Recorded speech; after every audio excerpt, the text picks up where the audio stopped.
Welcome to Small Town Sound, the podcast that celebrates the passion, grit, and excellence of music programs in small schools, small towns, and small rural communities across the country. I am your host, Steve Brown, and each episode we sit down with excellent directors who are proving that big-time impact doesn't require big numbers, just heart, vision, and a commitment to kids. Today's guest is Recker, band director at Okawville Junior and Senior High School in Southern Illinois. His program is a great example of how a small town music program can build strong culture, achieve meaningful success, and make a lasting impact on its students and its community. Let's dive in. Thank you, Reed, for being here with us today. Thanks for having me. First of all, could you start off by telling us some demographics? How big is your town? How big is your school? How big is your program? So the town is only about 1,400 people. The school is, I think, the high school this year is sitting right around 160 kids, and it's a K through 12 school, and so all the way through it's only 500 something kids. So it's a very small, very rural town. The amount of students that are in I'll start with the high school program. So the high school band is sitting at 30 kids right now, or 32, and the choir is actually at 40. And so altogether, the high school program is about 33% of the high school population is in band or choir. I have over 50% of the kids in junior high choir or junior high band. And then in the grade school, it goes even up from there. The grade school 5th and 6th grade band is sitting right at around 45 kids. And the big one this year, we have a large 4th grade class, but of 53 potential kids that could have joined, 48 of them started band this year. Wow. That was a pretty special number, and that I've always had good amount of kids start, but I've never had that many students start before, or that high of percentage of kids start before. Yeah, it's been a long time since I've taught beginning band, but I don't know that I ever had that kind of percentage. And I only taught beginning band for 4 years. I don't remember a year that I had that kind of percentage. So congratulations. That's awesome. Thank you. Whenever you decided that you were going to teach in Okawville, I mean, what was your path to coming to Okawville? Well, so I attended Okawville whenever I was young. I went to a really small school called Johannesburg, out in the middle of the country. It was actually surrounded by fields. There were no houses within a half a mile radius of it. And then that Johannesburg went into Okawville. And so I went to Okawville. But I will say that whenever I graduated from Okawville, I declared that I would never come back and teach in Okawville ever again. And then I went off to SIU Carbondale and started my first gig and at a school that had the football program. So therefore, we were doing the marching band thing, and that was kind of new to me. It was different for me because Okawville doesn't have football. It's so small, it doesn't even have football. And long story short, I kind of realized that the reason why I loved music so much was because of the program that I came from. It was where my passion for music came from. And so when the opportunity to come back and teach at the same program that gave me the passion for music that I have came about, I went ahead and took it. And kind of along with that, I also was dating a girl from Okawville, so that and we ended up married, and her family's from Okawville, and so there was a little bit of influence there. And a side thing I do is work on the family farm, and so that's here outside of Okawville, and so kind of a lot of things drew me back, but ultimately it was I realized that my passion came from the type of program that I was a part of, and and I realized that that was what I wanted to do. So, well, I think whenever probably a lot of music ed students, when they go into college and they go, yeah, I want to be a really great musician, and as they should want to be a great musician. And they think, and especially music teachers think about these large programs, and they're like, oh man, I want to see my name in the spotlights, and I want people to go, man, Recker is doing awesome things with this huge program. And then I think I think what really changed it for me was kind of coming out of that and realizing that the music program is not about me. And I'm sure you feel the exact same way. And in fact, I know that we've had conversations about this. It went from being about this like showing off what you can do, and it became about um, the other things in life become way more important, about making sure that students centered, and it's not about having this ginormous program, but rather having a program that you fit into well. So. Yeah, that's awesome, and I hope young band directors see what you just said and figure that out a lot sooner than what I figured it out. It took me quite a while to figure out that it wasn't about me; it was about the kids, and since that has happened, it's been so much better, and I'm sure you feel the same way. Absolutely. So how would you describe the culture of your program? So tell us a little bit about what you do and what the kids like and what the kids what they kind of why they stay in and what they grab a hold of. Sure. Sure. Yeah. Well, because it is such a small school, I think about that. I can't cater to only the kids who just live and die for music, right? I've got to cater to the students that are doing select sports. I've got to cater to the students um, who kind of they like music, but it's not their number one priority in life, and you got to figure out how to make that work while still having high expectations. And so and every level is different. In fourth grade, when we start beginning band, it is um, it's chaotic. There's a word to describe the culture of fourth grade. 48 kids in a beginning band is total chaos. But you just lots of celebration, lots of um, lots of energy, and that's one of the things that I think is the number one thing that I try to keep steady in the program all the way throughout is got to keep the energy going. That way you can't lose the kids that again don't live and die for the music program. But if there's energy, if there's positivity, and if it's a place that they can enjoy themselves and look forward to going to every day, even if we're not um, performing Beethoven's Fifth Symphony, if we're performing something that they're proud of, then they can have a good time with it, and so we definitely try to focus on having expectations, but we got to have fun while we have those expectations. And yeah, I have a lot of energy, and I make sure to use that in the program. The things that the kids really like, I tell you what, I get asked about this day one every single year. Is we do actually do multiple lock-ins a year. One for and two of them are overnight. One the junior high kids get to stay overnight, and one the high school kids get to stay overnight. And while that doesn't have hardly anything to do with music, that is one of those times when the camaraderie really comes together and kids get to just spend time hanging out, and it's one of the big relationship building times, not just for the kids, but also for me to build relationships with those students too.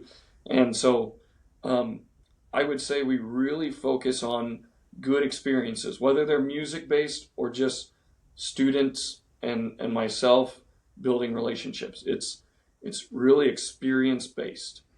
So let me get this straight. You have 45, let's say 45 fifth graders that you allow to stay overnight in your school and you watch them the whole night? So so the fourth, fifth, and sixth graders, this is coming up, and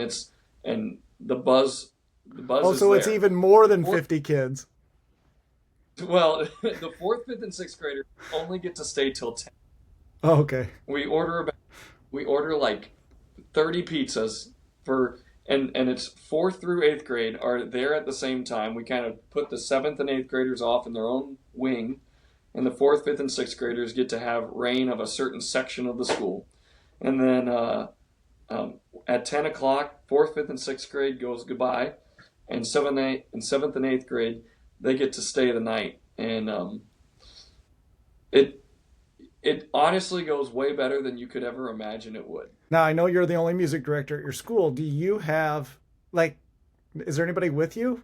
Is it just you? Well, yes, there's parent chaperones and our general music teacher, who also helps me out with. She definitely assists me in some of the band and choir stuff as well.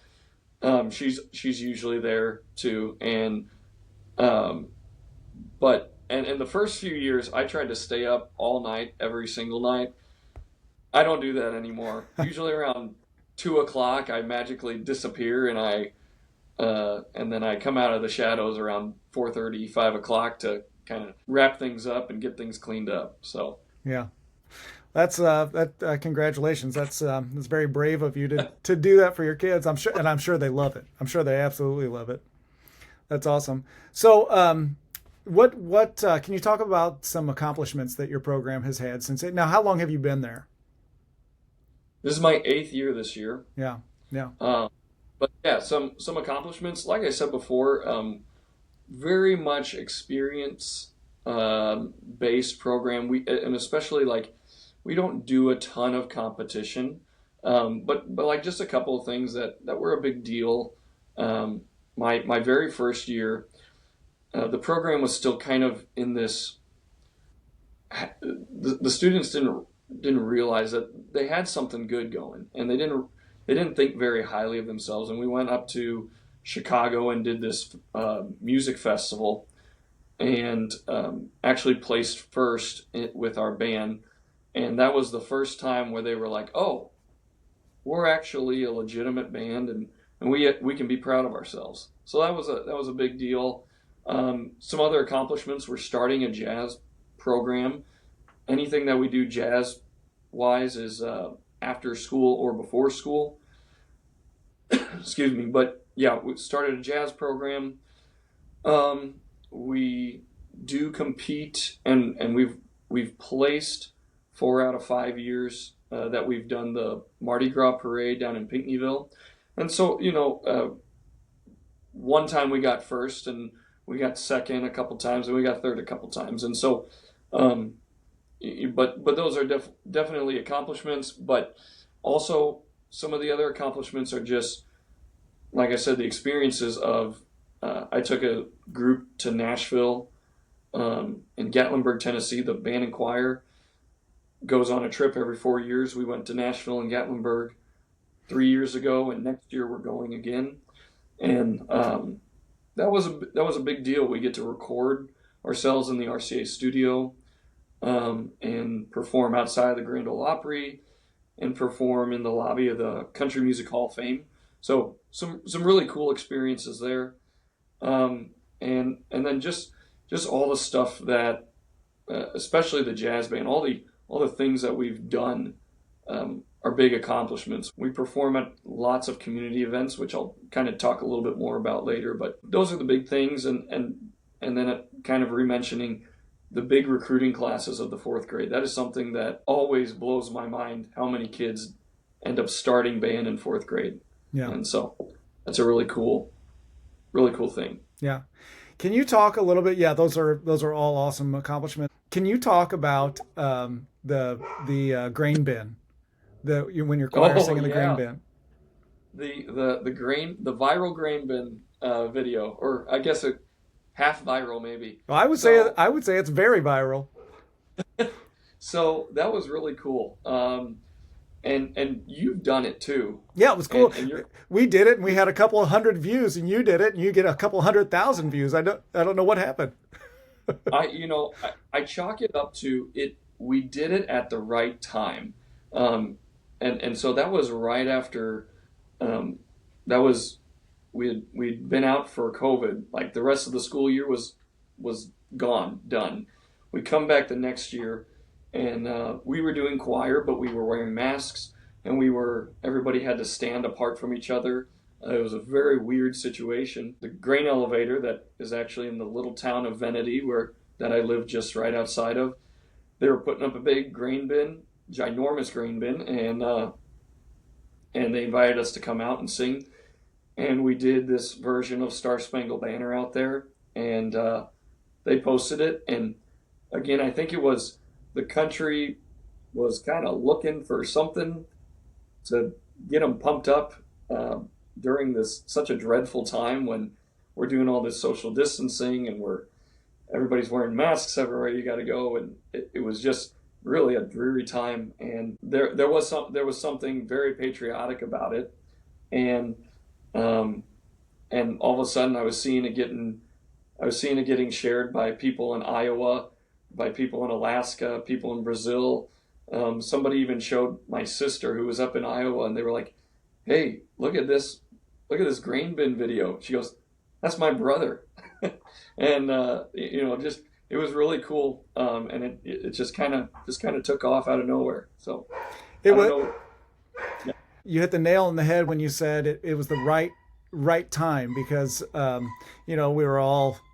I remember looking at old YouTube videos during COVID thinking, I don't know if this is ever going to happen again. I don't know if I'll have a program. I don't know if music's going to continue. We just didn't know. And you're right. You guys came right out of that next year, and you did this grain bin thing, and the kids looked happy doing it. And I mean, it was special. It was really cool. It was just a special time, and it was a special time to see your kids succeed at something, and we all kind of needed it. So it was great. Yeah. So how about let's go to, we talked about your achievements, we talked about positive things in your program, and I don't want to talk about anything negative, but what about challenges? Like, what kind of challenges do you have to go through?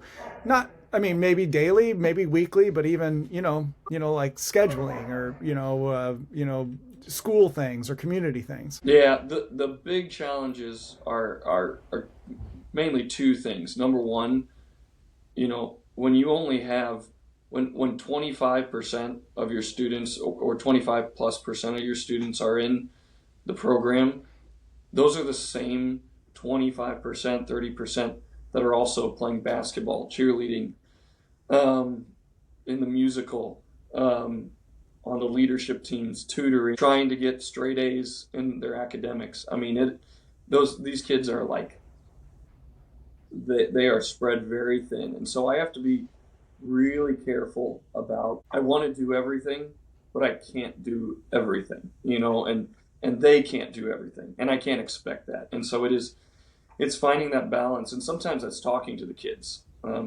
We have a couple of opportunities coming up to perform, and I said, do you guys want to do this?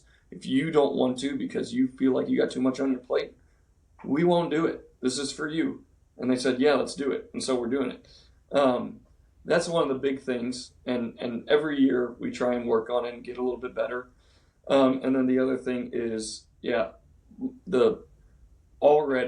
the band only meets 3 times a week. The high school band meets 3 times a week, and the choir meets twice a week. So you got limited rehearsals. And then on top of that, I'm in a really difficult situation in which not even all of the band and choir students fit in the allotted time for class. So they have another time allotted for the kids that couldn't fit it in their schedule, where we meet 20 minutes. So band kids meet 3 times a week for 20 minutes each. That's the other students that aren't in the regular class. And same thing with the choir. They meet 20 minutes twice a week. All the kids that couldn't fit in the regular choir. Yeah, and you've told me that before, and I couldn't imagine teaching some of my band sometime and some of my band at a different time. And the thing about it is, your band sounds good, and your band always sounds good. So once again, congratulations to you for being able to overcome that challenge. It's incredible. There's got to be a better way for that, but you're making it work. So that's awesome. I mean, and when I say Yeah. there's got to be a better way, I mean there's got to be a better way for your school to handle that, not for what you're doing. I think you're doing a phenomenal job breaking through that brick wall. But we only get about 10 actual full rehearsals a year. Um, it is hard. I mean, so it's a lot of on the fly adjustments. And I do think, one of the big things that suffers because of it is, balance and blend is difficult. Of course, too, I think that we could be doing another half step up in our difficulty level of music, Yeah. at least, if we had everybody together. And that's just, at one point I was trying to push it and push it and push it, and I was losing kids Yeah. because the kids that weren't in the class were like, we can't keep up with this dude. And so I just had to rethink things, had to learn a lot about how this is going to work, and had to be flexible with understanding it's not perfect. It's never going to be perfect. Like you said, there are maybe ways to make it better, but it's never going to be perfect. That's just one of the realities, and that's okay, because there's so much else that's awesome about the small school program, and so you take the good with the bad. Sure. Talk a little bit about your community support. Well, I talk to my kids a lot about the community and the importance of it, because I mean that is who supports them, and they are dying to see success. They love the school, and they love the program. And the more that we do for them, and the more that we show appreciation to them, the more that they give it right back.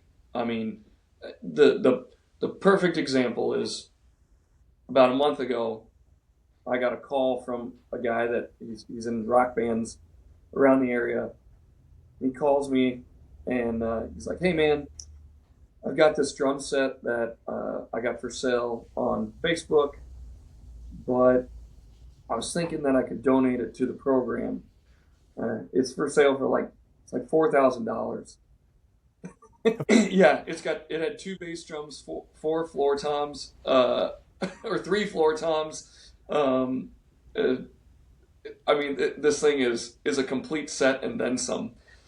Dude, I mean, we'd love to have it, but oh my gosh. And that's not the only time that's happened. Somebody dropped off a $3,500 saxophone in perfect condition earlier this year too. I mean, and those are not the only things. I mean, I love how often, and I try to again tell kids this, it happens multiple times a week where somebody just comes up to me and just says, "Hey, we just love the music program." And I do try and tell the kids that, like, you have no idea how much this community loves this music program.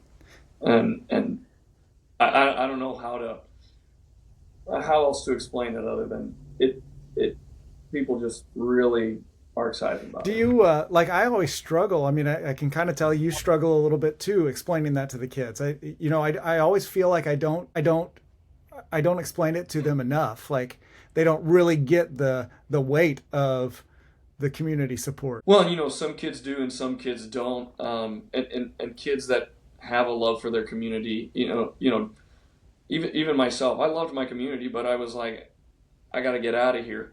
But then you come back and just because somebody's not, at one point I didn't realize, like, just because somebody's not huge into music the way I was, doesn't mean that they don't support the program.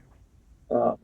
And so, yeah, I agree. I don't think that there's ever a time whenever I'm like, man, you don't get it. Like, these people absolutely love it. And all that we can do is just continue to give them music.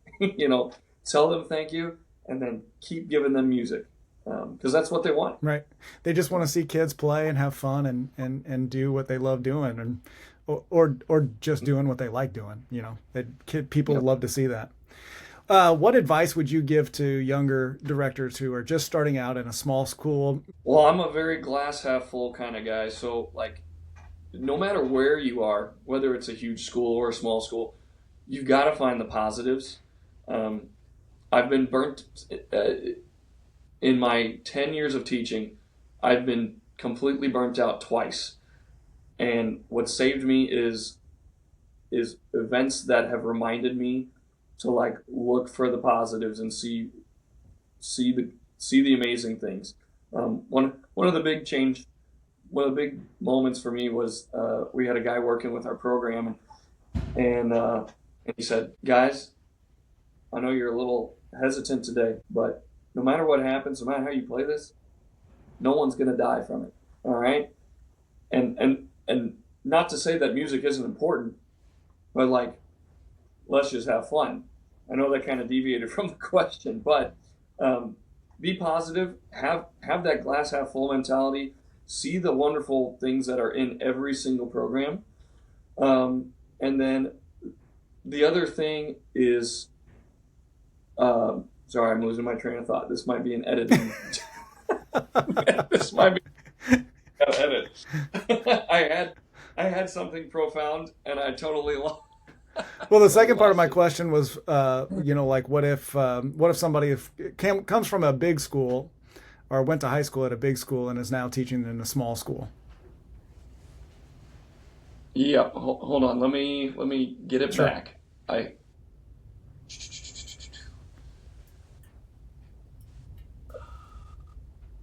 Gosh darn. Oh, okay. All right. Yeah, I got it. So, and then the other thing is, especially when you're like young, coming out of college, there's this mentality of really, really, really up there high quality music, and you do make high quality music in your small schools, and you strive for that high quality music. But that doesn't mean it's just might look different, and so your you have to adjust how you're looking at things. Okay, if if you come to a small school, you might be playing a grade 2 to 2.5 to 3 piece at a really high quality level. You might not be playing, again, like I said, Beethoven's Fifth or Maslanka's Fourth Symphony Right. at a school. You have to be realistic, and you have to do what's right for that program. And then, kind of along with that, is you can't come out of school with this "it's my program" thing. You have to flip the script on that. And we talked about this earlier. It's the students' program. What do your students at this program need, right? But I can look at it and go, hey, we've got all the pieces here to do an awesome jazz band. Let's do Yeah. it. And so you got to look at the students and do what the students need, and then listen to them, because you also need to do some of what the students want, Right. and those can go hand in hand. The students can tell you and show you, hey, this is actually really awesome. I've learned so much from my students over the years of what really matters too. Yeah. So being in a small school, we always have to overcome shortcomings, whether that is, we don't have enough trumpet players, or we don't have enough money to get a tuba, or, anything like that. So what are some of the creative solutions you've come up with over the years for your program, not only to just survive, but to thrive? So of course, whenever you are short on instrumentation, obviously things like you can always look at flex band series, but sometimes you got to be smart about, well, I can rewrite a part for somebody. I do that all the time. Hey, you're going to play this part along with the trombones, or hey, one of my trombones is going to play this baritone part for 25 measures, then you're going to go back to your trombone part.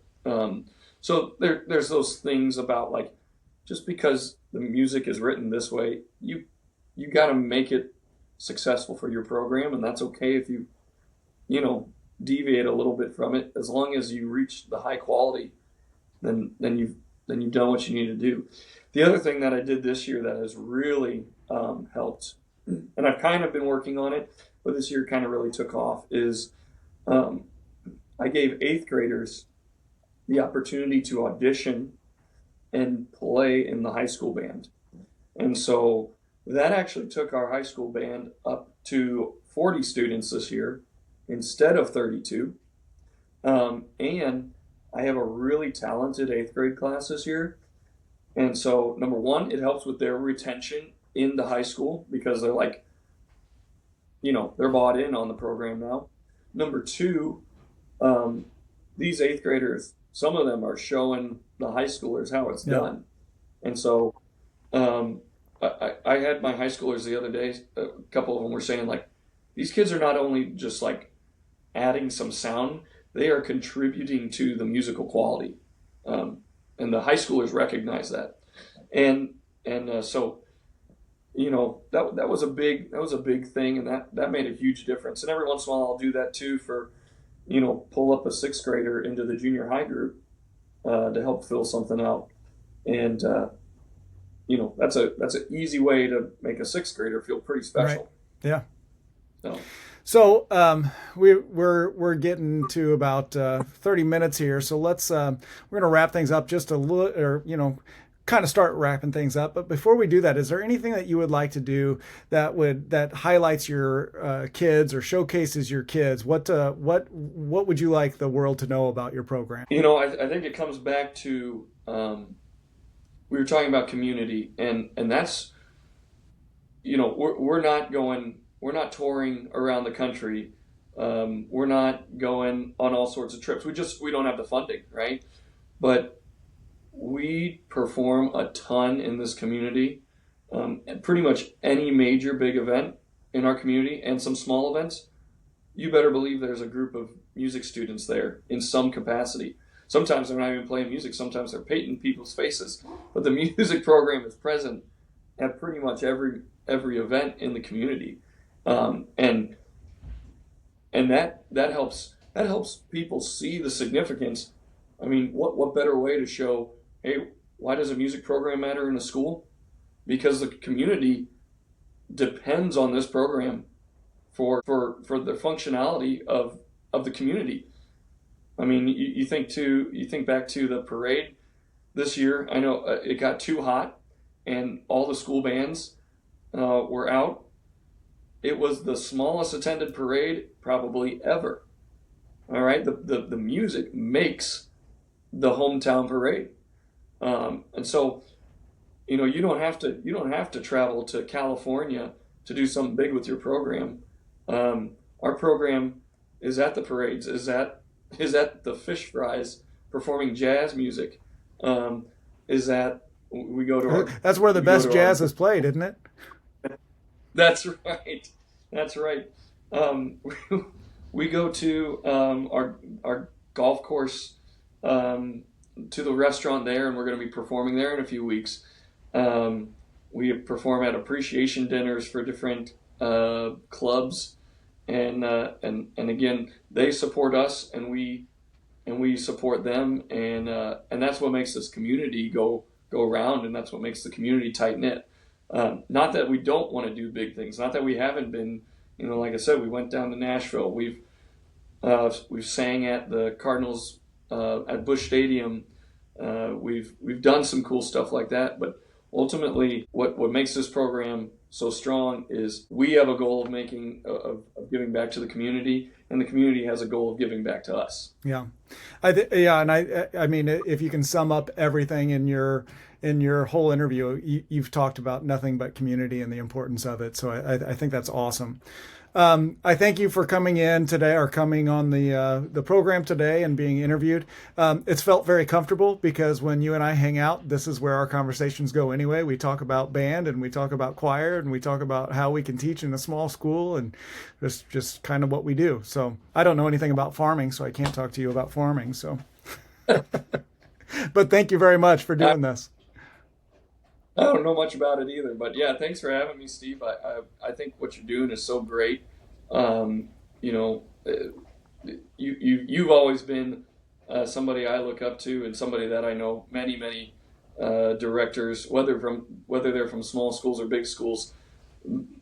Everybody's looking to you to see what's the next big thing. What's Steve Brown doing? And I used to look and go, I'm going to be like Steve Brown someday. And then I started thinking realistically, and I was like, I really appreciate what Steve Brown's doing, and I'm just going to have to do what I can do over here. So you do some amazing stuff, and you are a great advocate for music education and small programs. Well, I appreciate that. To our listeners, if you've liked what you've listened to here on Small Town Sound, please subscribe to our channel and share it. Share it out with other music educators. And if you think you have somebody that would like to be interviewed because of their success of their program, or they do something really special in their small program or small school program, you can email me at S as in Steve, S Brown, BROWNE, at Nashville-K12.org. I've really enjoyed it today, and I will see you next time. Thank you very much.